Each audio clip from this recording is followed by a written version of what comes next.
Hello and welcome to Always Take Notes. We wanted to draw your attention to our crowdfunding page on Patreon. If you've been enjoying Always Take Notes, please do consider supporting us there. It helps us to keep the podcast going. If you support us on Patreon, you can get a great selection of rewards, including a shout out on the show and a selection of successful magazine pictures. Thanks again for supporting Always Take Notes. Hello and welcome to Always Take Notes. In this episode, Rachel and myself spoke with the literary agent and novelist Abigail Bergstrom. We spoke to Abigail about her experience working in publishing and her transition into agenting, about setting up her own business with Bergstrom Studio, and about writing novels of her own. It's a great episode and we hope you enjoy it. Welcome, Abigail, to Always Take Notes. It's great to have you on the show. Could we start with your early life? Where did your love of reading come from? What sort of age were you when you first started getting into books? Gosh, yeah, books were, they've always been a part of my life, really. I always remember being read to as a child, and we always had books at home.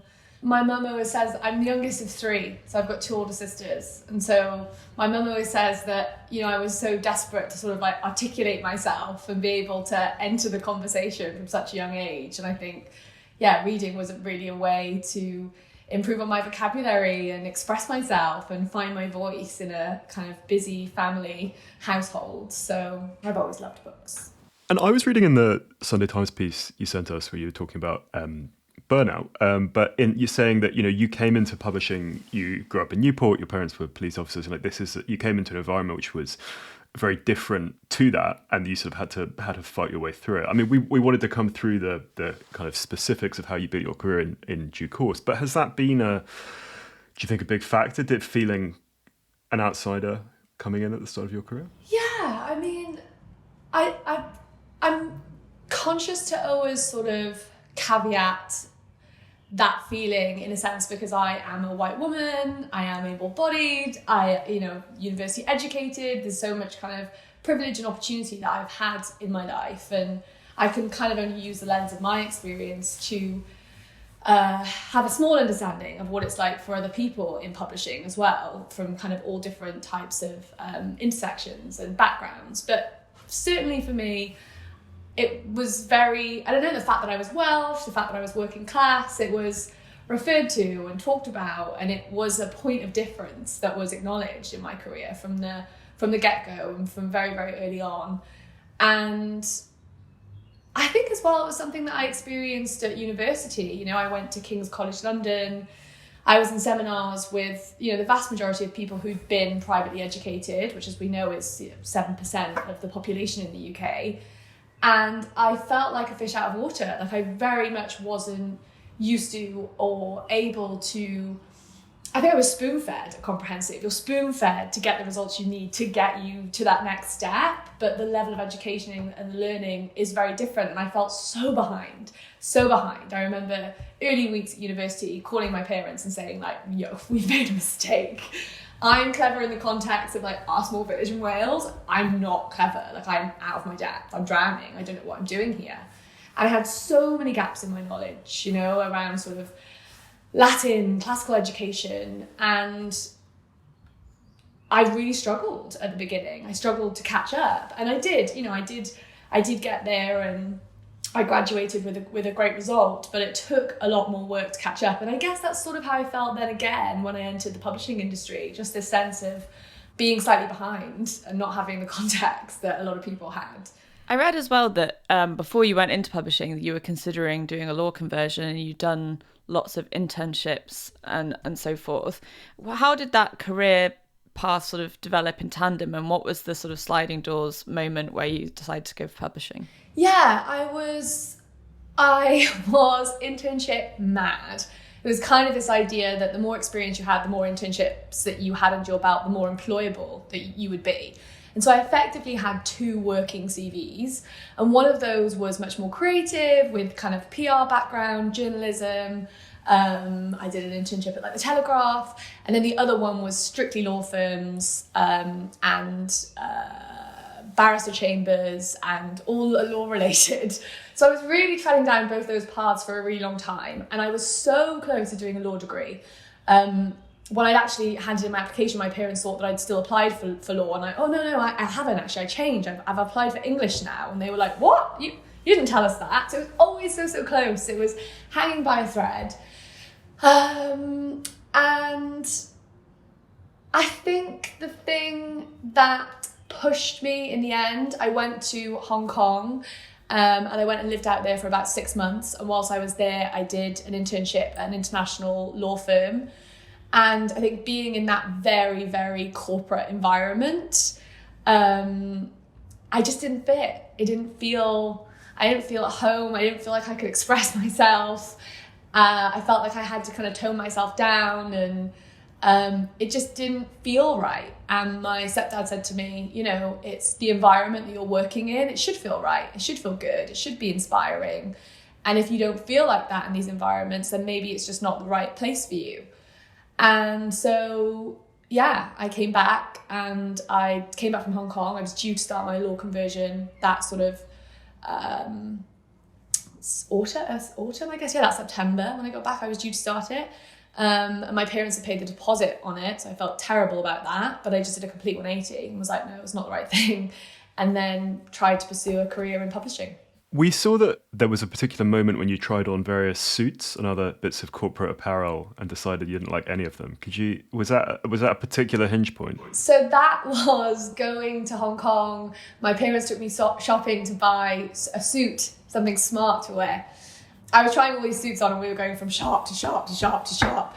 And my stepdad was kind of like exhausted and running out of patience, I think, God bless him. And I think I probably tried on what was like the 11th suit of that day. And he was just like, look, love, maybe it's not the suits. Maybe it's how you feel in a suit. And I think he could see that I was a creative person. I like to express myself in certain ways. And I think he could see that, I would have to temper that in a sense to go into criminal law, and certainly as well the bar. As we know, there's a whole costume and formality element around that. And I think he could see that it wasn't a good fit for me.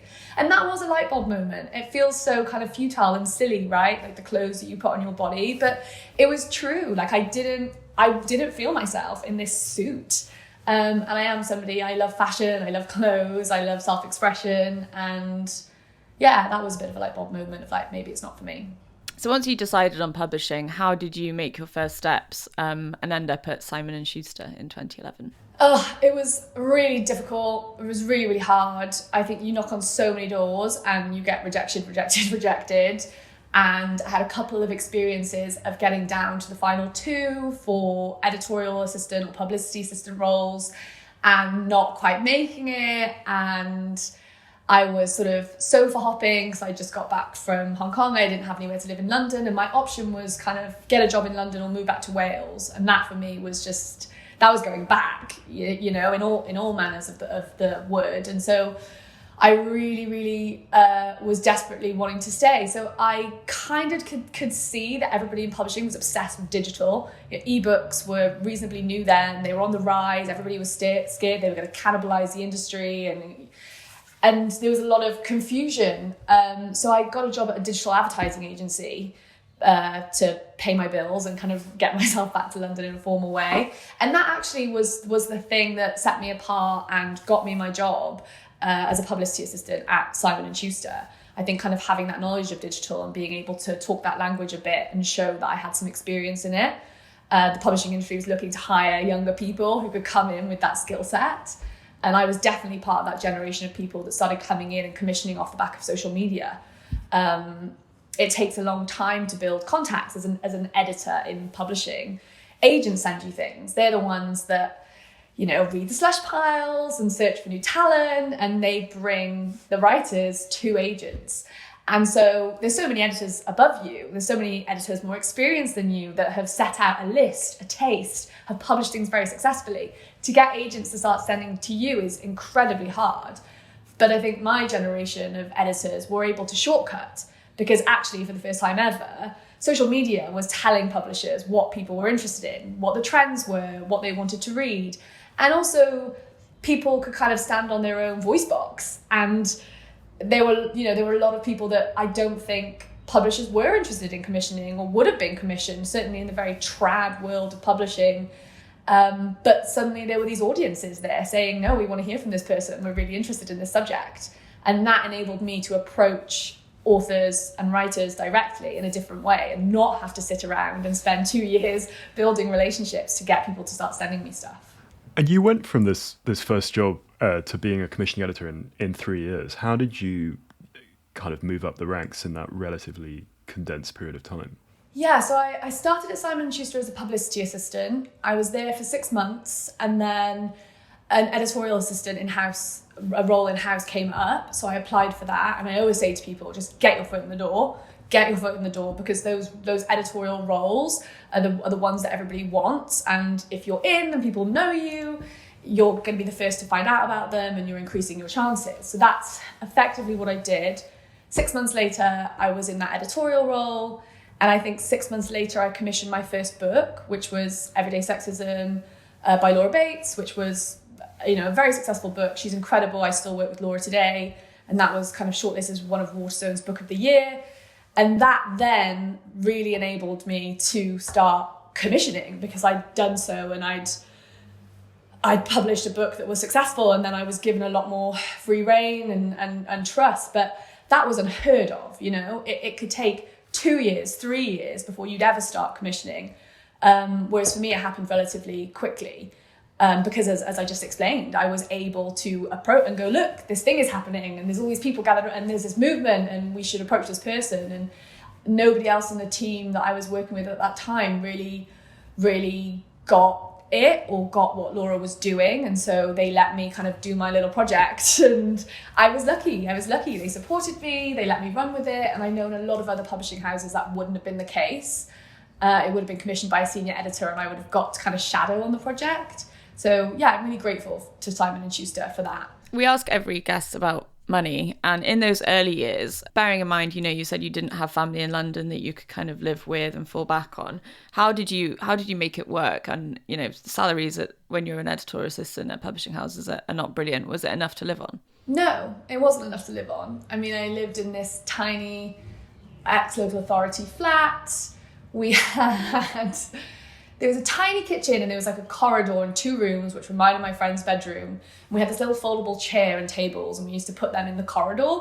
And then I would just reach into my bedroom and grab my lamp and pull the lamp into the corridor and turn it on, so there weren't any lights in this corridor, and that would be our little dining room. I mean, it was cockroach infested.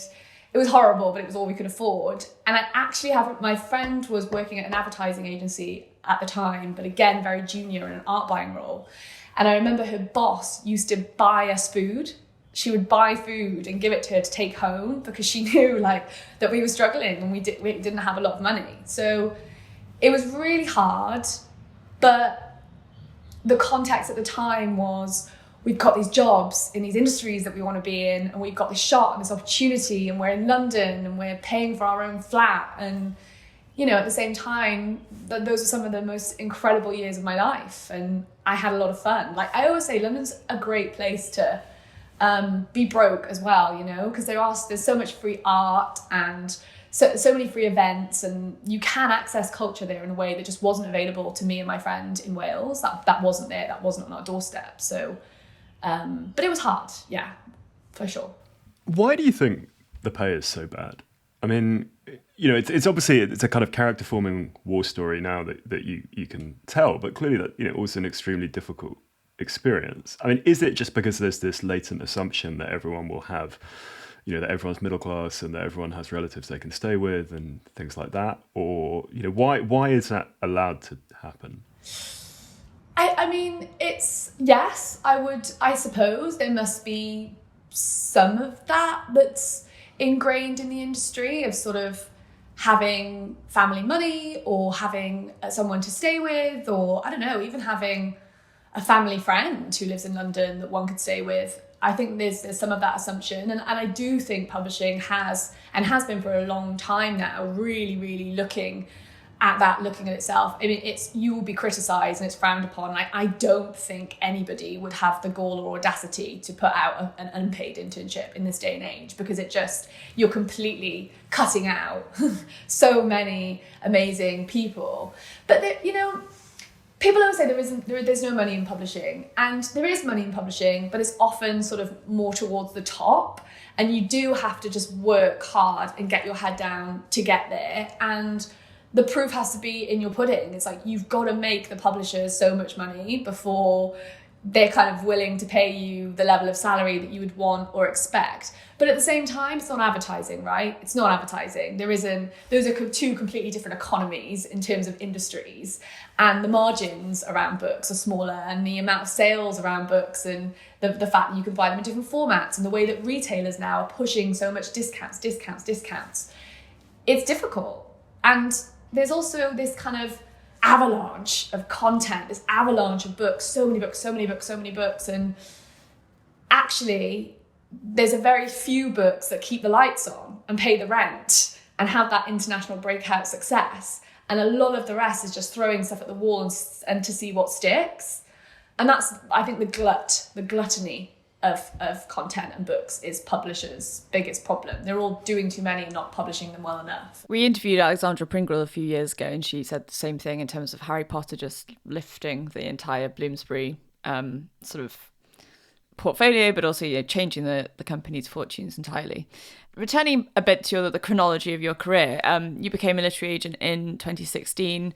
How did that come about, and why did you decide you wanted to be on a slightly different side of the publishing spectrum? That came about, I was publishing a lot of kind of like digital first writers, and this digital first kind of talent management company, I published one of their authors, and the owner of that company, the CEO, kind of took me for lunch and just said, look, there's so much interest in our talent, in our writers and the people we're signing to write books. And we're getting all these deals from publishers, and we're getting offered all this money, but we don't know the terms that we should be asking for, and we don't want to work like Curtis Brown or wanting to work with various other agents. Are kind of, they were having conversations, but they wanted to keep it in-house. They wanted to keep that money in-house. So they were looking for somebody to go in and work for them. And I was like, oh, right. And we had this whole conversation, this whole lunch. And I was like, yeah, I'll have a think. Like, I'll see if I can think of anyone. Like, I'll send you some contacts and da-da-da-da. And it was only when I left the lunch and got back to my desk that it sort of dawned on me where I was like, oh, I think he was seeing if you wanted the job. I think he was trying to sense check if it was something that you would want to do. And so I emailed him and was like, I think I completely misread the lunch, and, were you implying, if I would want to do it? And he was like, well, yeah, would you? And I was like, yeah, okay, let me think about it. And for me, it was just an opportunity to, publishing can feel quite backwards. It can feel quite old-fashioned. It can feel quite stiff. And the idea of going into like an entrepreneurial, young, modern business that was it was future-facing, it had its foot in the future. It was on the cusp of all of these different social platforms, the way that digital media was going to change the way that people publicized and promoted their books, even the way that people got published. So it felt exciting. And also after a while, for me, being in-house at a publisher, it felt a bit like a production line. You commission a book, you brief the jacket, you pitch it to sales, you edit it, you wait for it to come in. I started to lose that fire in my belly and that excitement when the book came in and you held it in your hands. And I just wanted to do something different. And agenting suits me so much more, no like long internal meetings, no politics. You're a lone wolf, and that either suits you or it doesn't, but it definitely suits me. Could you tell us about this development in 2017 when you were headhunted to set up and run Gleam Futures? What was Gleam all about? And was this a kind of extension of this focus on writers who were coming through social media and things like that? Yeah, it absolutely was. So Dom headhunted me to go over and, work with their talent and kind of work with all of the existing interests that they had and the publishers that were coming to them. And so I went over and did that. And, I remember my boss saying to me, in fact, I remember the CEO of Simon & Schuster, Ian Chapman, who's an amazing man, say, this is a bold move, and this is either going to be the best move of your career and it's going to put you on the map, or it's going to be like the worst move you've ever made. And because at that time I was having a lot of success with the books that I was publishing at S&S, I was curating a list, I was starting to build those relationships, things were going really, really well. And I think the concern from people around me was, you're just going to go somewhere and you're going to be the sort of rights person, really.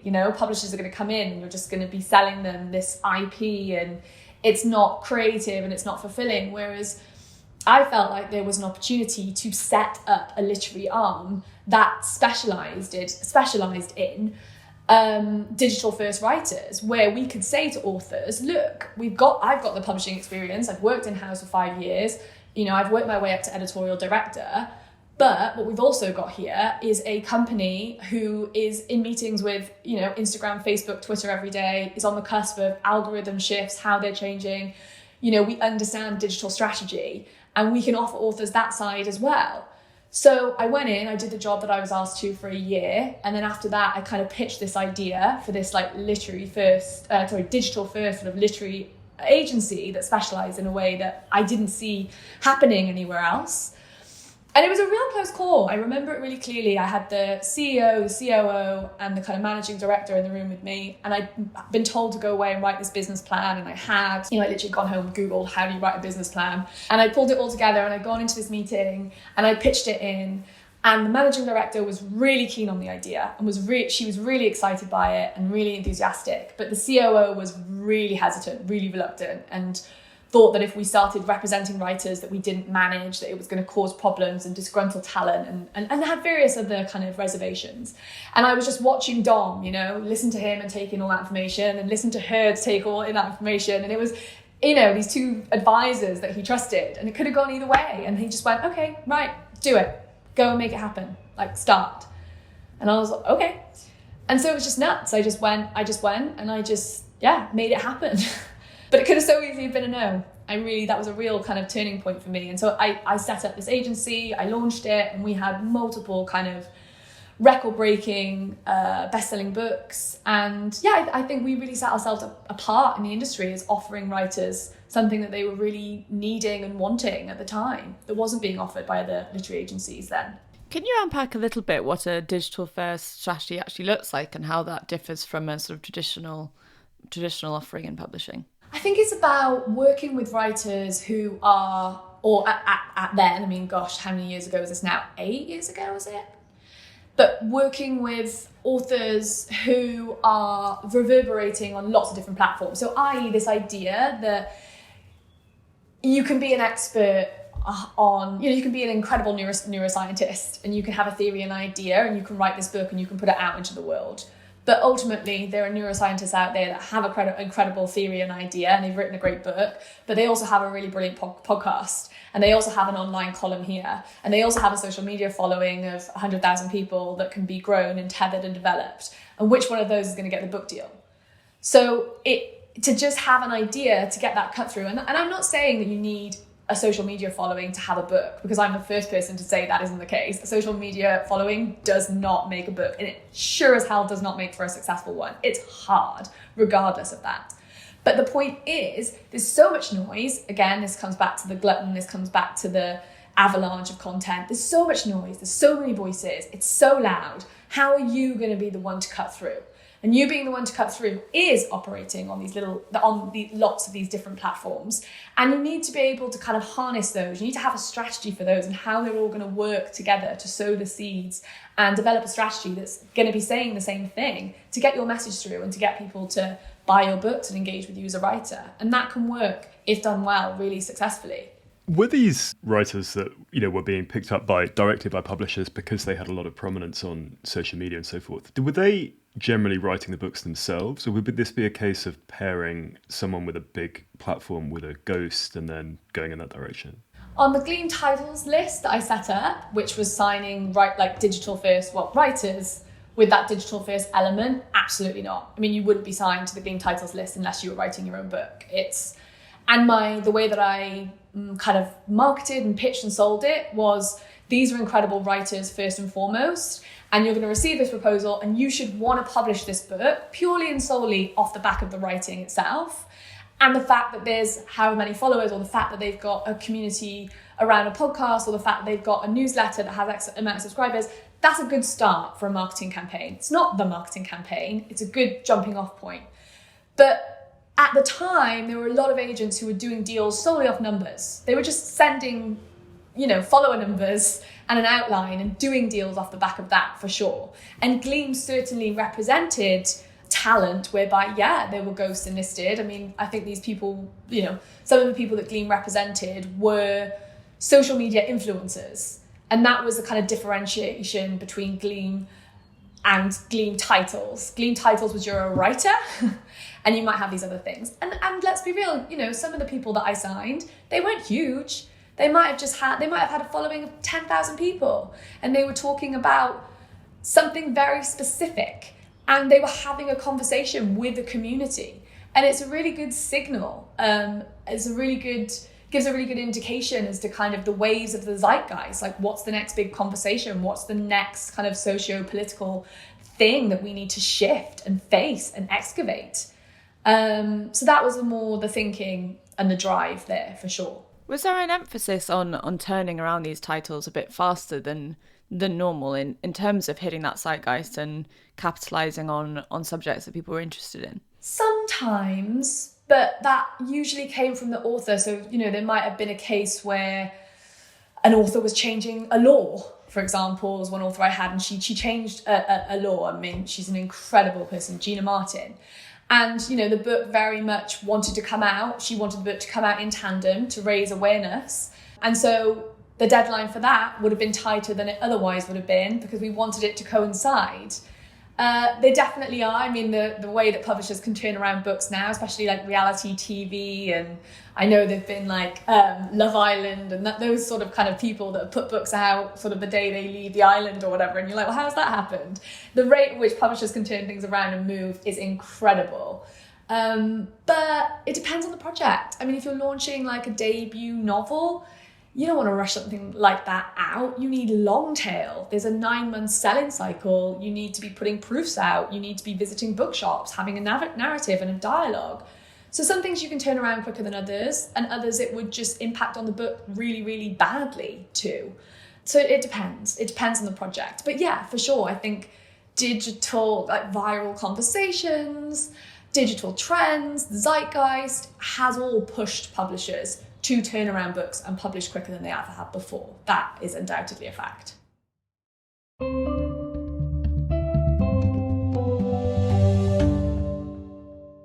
Hello, it's Artemis, the producer of Always Take Notes. I hope you're enjoying Simon and Rachel's conversation with the literary agent and novelist Abigail Bergstrom. It's time for the next instalment of our segment where we share bonus material that we've recorded with previous guests of the show. So this week we're going to hear from the novelist and short story writer Tessa Hadley, and she's going to tell you about failure in her writing career. I've failed over and over in my writing career, and I guess the lesson you learn each time from those mistakes has to be different, because it's often particular. You're addressing a particular short story that you can't make it work, and you may be looking at an issue of voice or tone or bittiness, but you are in all your struggles to put it right, and perhaps your eventual failure and throwing it away into the trash bin. You're rehearsing what's required for a good and economical short story that comes off the page and is alive. That was Tessa Hadley. And if you were interested in what Tessa had to say, you can listen to our full interview with her via our website, which is www.alwaystakenotes.com. But for now, back to Simon and Rachel's conversation with Abigail Bergstrom.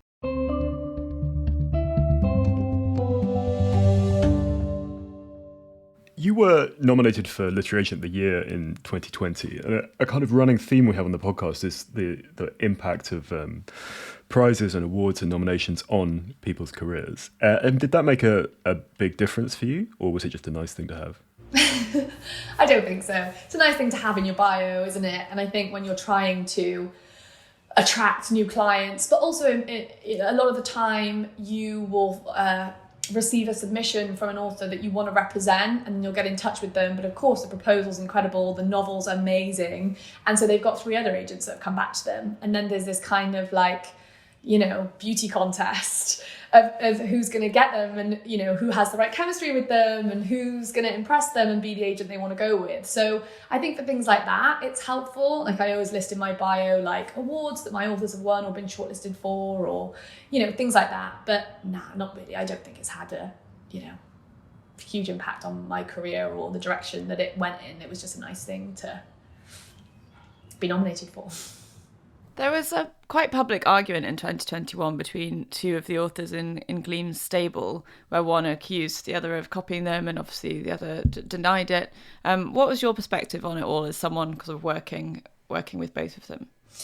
Do you know what? That was a really, really complicated time and a really, really complicated thing that went on. And it's just, I represented both of them, so it's not something that I'm willing to discuss or take sides on in this forum. That seems fair enough. What was the kind of broader response from, as you say, the sort of slightly stiff, rather traditional publishing industry to what you were doing and the success that you were meeting at this time? Was it a sense that the big houses wanted to get on board with this, or was there any kind of snobbery towards these sort of books and things like that? What were the vibrations that you were getting back more broadly? I mean, there was very much, specifically as it all started off with like the YouTuber phenomenon, right? And YouTubers and that kind of thing. And that was a huge part of what Gleam did. I mean, they represented Zoella, Alfie Days, and those kind of OG YouTubers. So there was a huge snobbery, but there was also this idea that, oh, it's a flash in the pan and it'll go away. And, there's an extent to which I agreed with that and an extent to which I didn't. And the first thing that made me interested in the YouTuber element was the fact that you've got like hundreds of kids queuing around Waterstones trying to get in. We have heard about the Waterstones queue for Alfie's book. It has emerged previously on the podcast, so this is a point of discussion. And kids like going into it. I mean, it wasn't just Alfie. There was a whole like kind of thing happening where they were all putting books out and all of their books were hitting the bestseller list, and there was like this huge, some books are based off, you buy the book because you love the person, right? Or you're obsessed with their music, or you're obsessed with their whatever, or so that was where it began, and I thought that there was something interesting there. I thought that there was something happening there, and then the publishing industry kind of felt like anything, something does well, publishers publish into it, and then it saturates the market. Everyone gets bored of it, and then that genre kind of falls by the wayside. And we've seen it happen so many times with so many different genres. But what I could see that was happening at the time, and what I believed was going to happen, is that actually you're going to have all manner of people using social media to put out and talk about something, be it a neuroscientist. I use that example again because I signed a neuroscientist recently, Nicole Vignola, and her book Penguin are publishing next year, and it's really exciting. But she's got a solid social media platform where she's kind of sharing these, helping people understand how their brain works, and in understanding that they can learn to form better habits. They can learn to kind of like change the way that they live, basically, and improve their lifestyle by understanding these things in the exact same way that we've seen therapist books flood the market, and now we're all kind of like using words like triggered and trauma. We've learned this from experts in the industry, and then it's sort of bubbled into the mainstream, and I think the same thing's going to happen with neuroscience. But that aside, whether it be classic cars, whether it be changing a law, whether it be feminism, like people were going to be putting their ideas out in the digital landscape, and books were still going to be coming off the back of that, no matter what you were doing, no matter what you were publishing. It wasn't this like, the digital things happen now, like let's go back to proper writers, quote unquote, and real books, quote unquote. And I could see so many talented writers out there doing, I mean, Laura Bates being one who from the very beginning of my career was always using these social platforms in interesting ways. Gina Martin, Emma Gannon, Scarlett Curtis. And so for me, I didn't see, there's a lot of kind of press releases running the bookseller of a lot of agents kind of like it's over and slagging it off. And it was kind of me at the bottom, like pushing back, like, no, like there's still something exciting here. There's still something happening.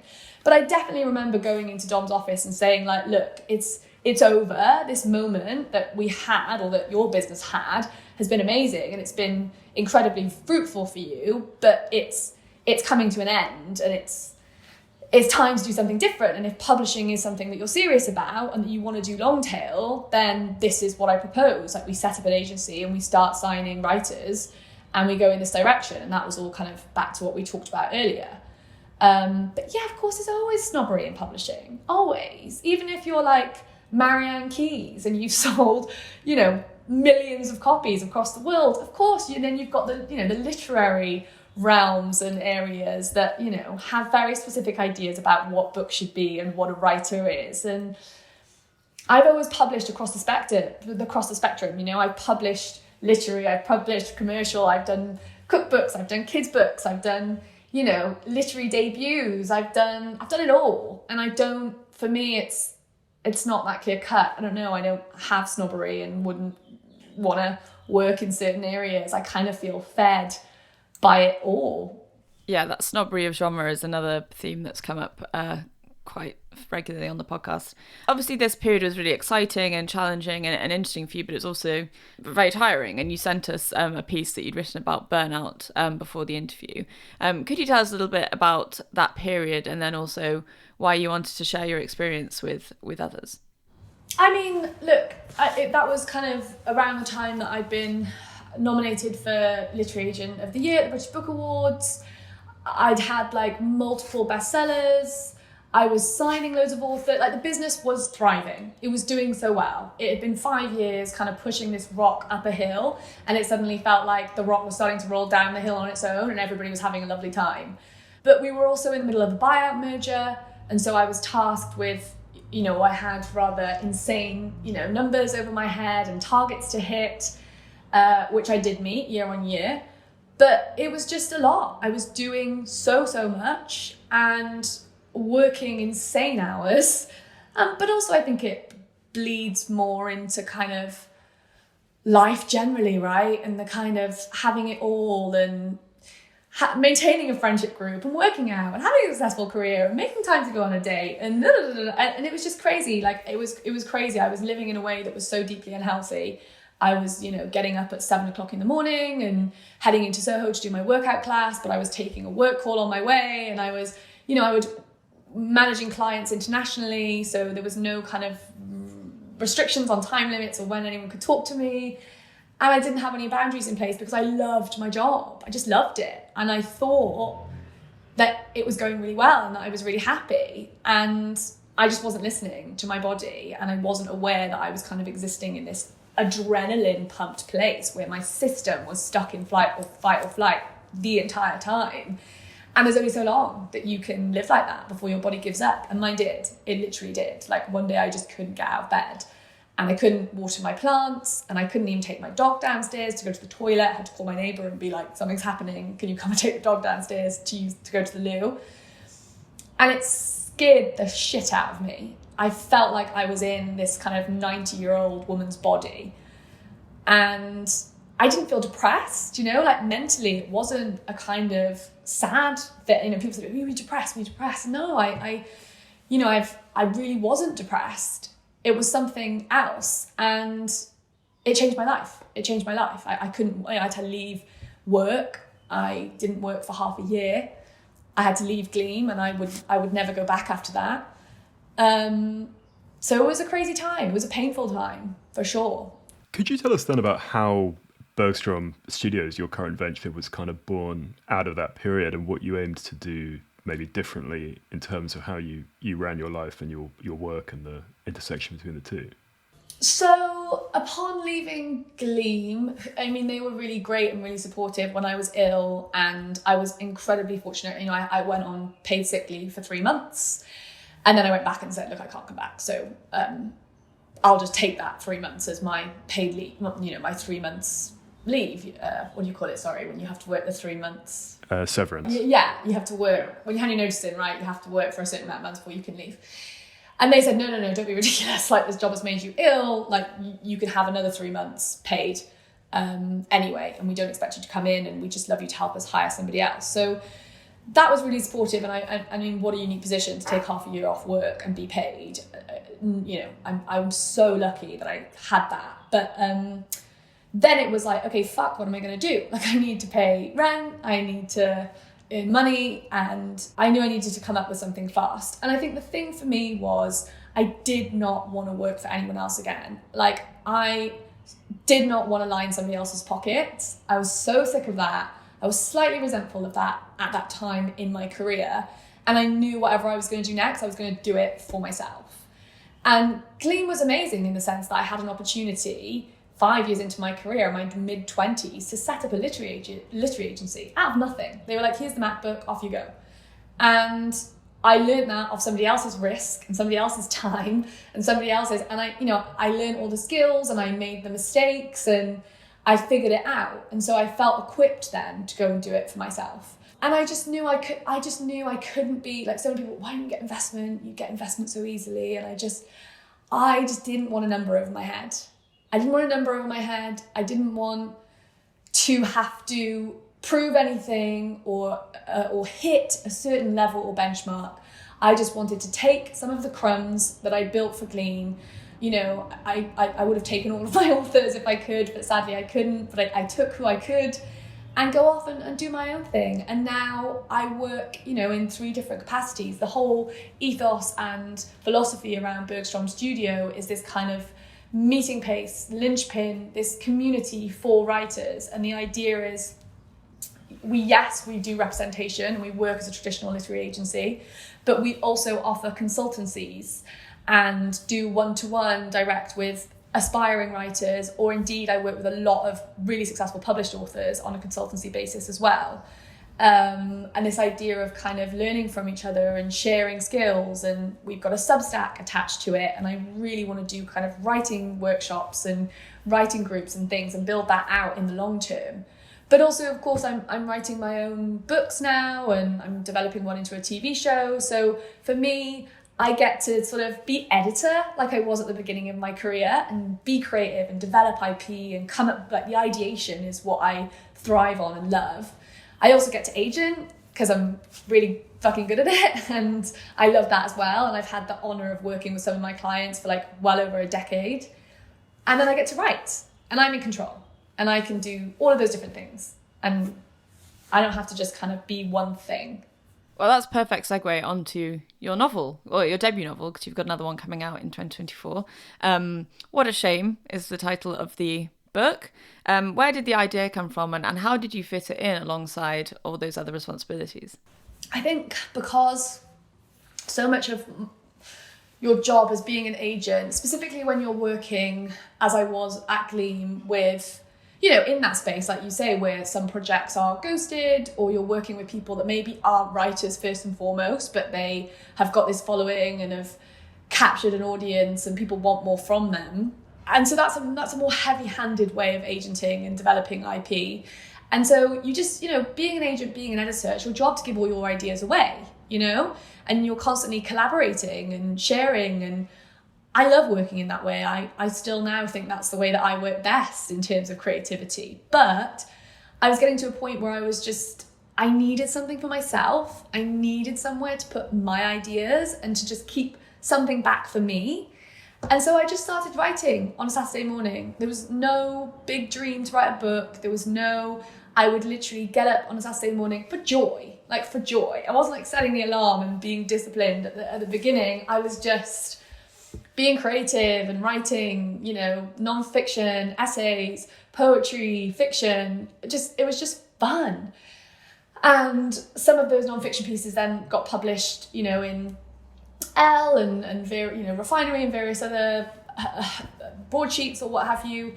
And I could just see these themes that were coming up around female shame, around kind of female trauma, and these things that were coming out, and I just thought there's something that you want to say here, and this could be developed into a book.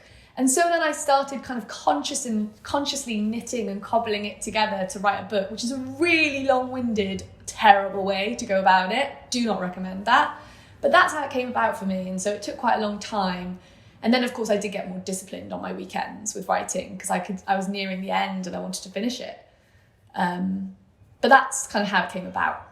Just rolling back a little bit to the work you do at the moment at Bergstrom Studio, on the kind of consultancy piece, I mean, how does it work? We've had on the show the head of the Faber Academy and the head of Curtis Brown Creative and these kind of creative writing schools. Is it something analogous to that, or do you regard it as a more kind of industry focused bit? And again, in our spirit of always asking about money, how much does it cost the clients if they're interested in that sort of service? So it's important for me to create something that's accessible and create something that everybody can afford and that spans across. So, you can start off from anything as kind of being a free subscriber to our Substack, or paying as little as £7 a month, where I'm constantly sharing tips and information and like a lot of the stuff that I would share in certain consultancies, all the way up to maybe £2,000, depending on the level of one-to-one, or if you've gone away and written a 150,000 word manuscript. So our prices really vary, but the point is there's something for everyone, and we can offer something at every price point. It is very similar to the kind of, to what other, Curtis Brown offers certain some things, and Faber as well. I suppose a lot of what they do is slightly more group orientated, is my understanding, and course orientated, where this is much more of a one-to-one. So recent example, we had somebody submit an idea for a proposal for a book that they wanted, and I think they'd sent it out to agents and they hadn't had any luck. So Megan, who works at Bergstrom Studio, my colleague, she did a non-fiction package where she worked on the proposal, developed the idea with the writer, and then they got signed. And now they've got an agent, and fingers crossed they'll go on to get a publisher and get published. Now, of course, there's no guarantee of that. Sometimes I work with Sunday Times best-selling novelists who come to me and they're on their third novel and they're a bit stuck, or they've lost their way, and I'll work on the manuscript and develop it with them at that stage as well. So it's much more personalised, it's much more one-to-one, but it's quite varied. I would only ever take on something that I believe in. I'm not really interested in setting up and taking money from every Tom, Dick and Harry, because the reality is it's really tough to get published. And I think for me, I wouldn't feel comfortable taking somebody's money if I thought, I don't think you're ever going to have a shot. So we're incredibly selective about what we take on. We probably not turn down, we probably don't take on a lot of what we're sent in the way of consultancies. So it's like, that's quite a key difference, I would say, in how we operate. And sorry, again, to jump back to your own writing, I was interested to see that once you'd written a manuscript, you submitted it under a pseudonym. Could you explain the sort of rationale behind that? Sure. Yeah. Well, publishing's a small world, it's a small business, and I sell to a lot of these editors that would be receiving, and that puts them in a kind of awkward position. They've got this working relationship with me, but they're like, don't want to publish a novel, it's crap. So I didn't want to get a book deal off the back of my name or being known. Similarly, I'm really friendly and really close with some people, so I didn't want my I don't know what the right word is, reputation, good or bad. Somebody might have loved the book but not like me and not want to take it on. I just didn't want who I was to have any say. I wanted to go through that process like so many of the writers that I work with do, completely cold, completely unknown, and the writing has to do the work and the writing has to speak for itself. So it's just really important to me that the book was commissioned purely and solely off the back of writing alone. It had nothing to do with who I was or have been known. And I'm glad, because it's surprising. A lot of people say to me now, like, oh, it must have been easier for you to get your book published because obviously, lots of people and da-da-da-da-da. And it's like, no, not really. I got an agent under a pseudonym, and then I got a publishing deal under a pseudonym. And I didn't kind of disclose that it was me until I had offers. So. What was the pseudonym, out of interest? I was awful. It was Jessica Sharp. So bad. It's actually quite hard to find a name that if you Google it, there isn't, stuff online. I knew the editor or the agent rather, would Google me. So I had to find a name where if you Googled, nothing kind of came up. So just on the kind of first on the mechanics of that, so you submitted blind to agents, and then you explained to them that you were submitting under a pseudonym, or you just kind of said this is your name, or did you, because, how did your agent know who you were?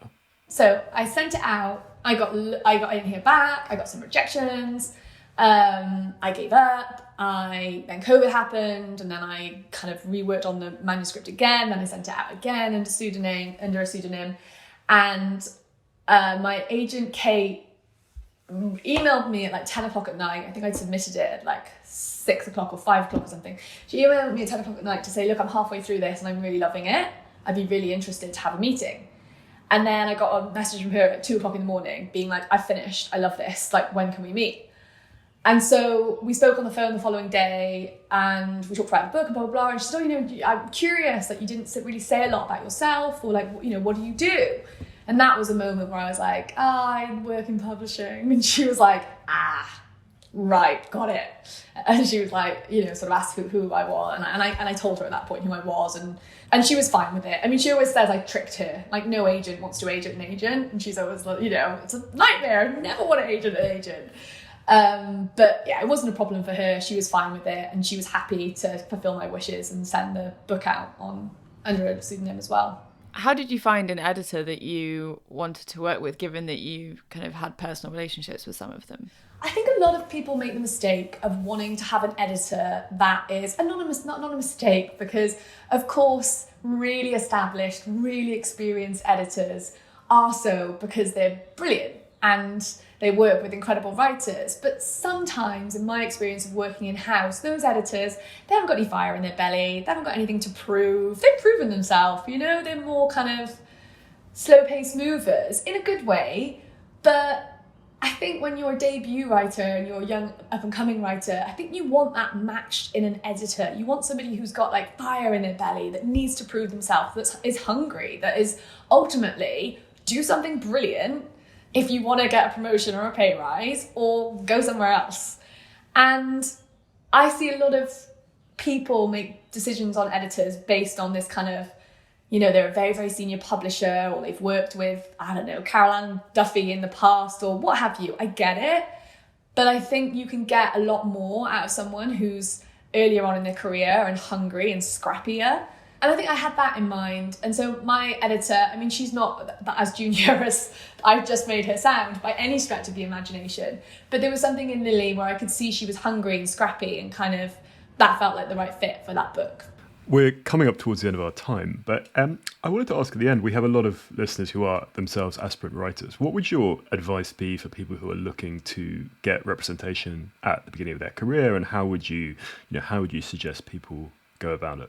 One tip that I give is always read the acknowledgements in the back of books that you love or are similar to the book or in the genre of the book you want to put out, because authors always thank their agents there. So it's a really quick, streamlined way to find out about, to find those agents who share your tastes.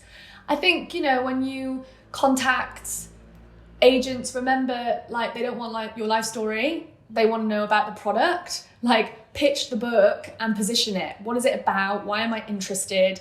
It's like you're selling into them too. And I think sometimes, I often get sort of people's life stories, or the kind of, don't share the journey you've had thus far. Always submit as if you're submitting for the first time.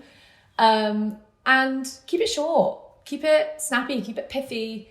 And I would usually attach 3 chapters as opposed to the entire manuscript, because quite often when I get sent submissions, when it's a whole manuscript, I think, oh God, right, I'll do that later, I haven't got time now. Whereas if there's 3 chapters, I'll just sort of, okay, and sit with my cup of tea, and then before I know it, I've gobbled them up, and I'm asking you for the manuscript. So that can be quite a good way to whet their appetite and get them to engage, because there's a lot in their inbox, it can push you to the top. Is that with fiction or with non-fiction as well? You'd expect to see whole manuscript? No, non-fiction, you just expect to see a proposal. Yeah. Well, I feel like the advice is a very useful note to end on. So thank you, Abigail, for your time and for your candour, and wishing you all the very best with all your projects going forward. Thank you so much.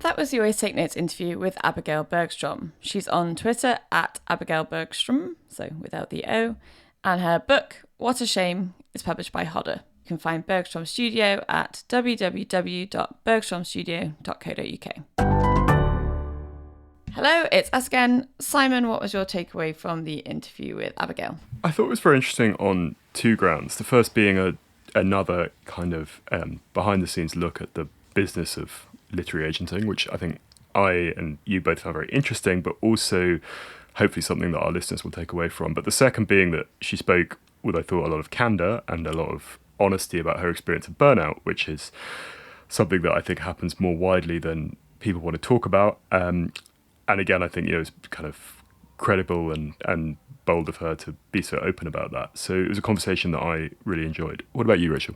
Yeah, very much agree on both fronts. We had another war story of someone starting out in publishing and living in a cockroach-infested flat. I was particularly fascinated by her story of submitting her own manuscript under a pseudonym and making sure that she was getting the right person for the job, given her own experience as an agent. So yeah, very multifaceted conversation.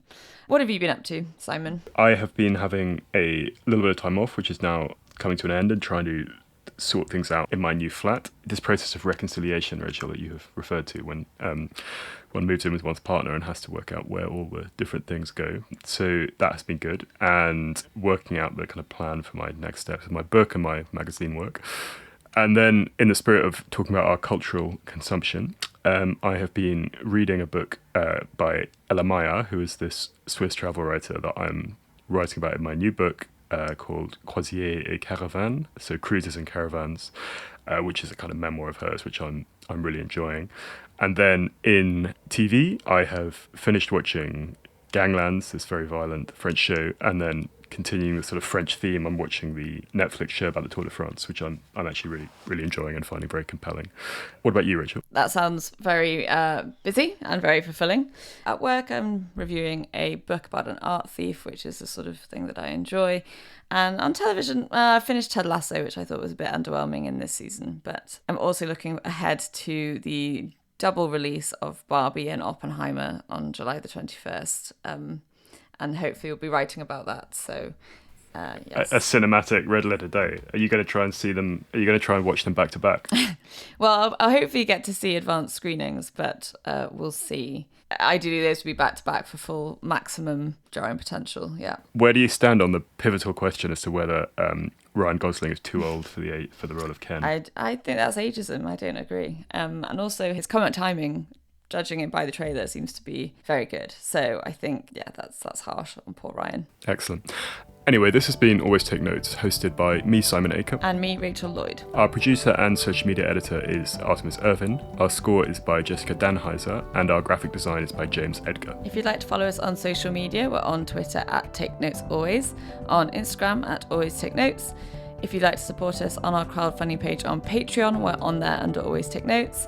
And if you'd like to leave a review on iTunes or get in touch with us via our website, please do. Many thanks. Goodbye.